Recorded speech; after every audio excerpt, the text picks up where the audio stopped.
դու հպարտության առիթ չեք տվել, դու հպարտության մեզանից գողացել եք, մեր իրավունքը մեզանից գողացել եք, մեր առիթները հպարտության մեզանից բոլորը տարել եք դուք, վաճառել եք դուք,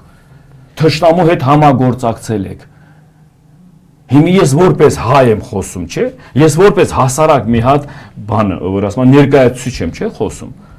Արցախցի լինելով ինձ այդ բառերը լսելով խոսքի հպարտության, դու ինձ ասում ես դու Արցախը մոռաց, դու ինձ ասում ես դու քո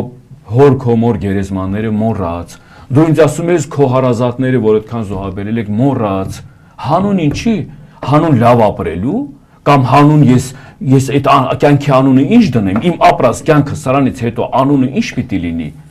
Ես ով պիտի լինեմ, ինձ ոնց պիտի զգամ, որ այս երկրում կարող է ուրիշ երկրի հենց թուրքը գա այս երկրում, իմ հողի մեջ, ինձ մատով բանանի կամ էլ ինձ ասի խոսքի դով ես։ Այդ հնարավորությունները տվել եք դուք դրանց։ Ես իձևի կյանք չեմ ուզում, ու ես գիտեմ տասնյակ հազարավոր, հարյուրավոր հազարավոր մարդիկ չեն էլ գնալու այդ բանին։ Թուրքը իմ թշնամիս է, ու վրեժխնդիր լինելու է։ Ես դա ուզում եմ,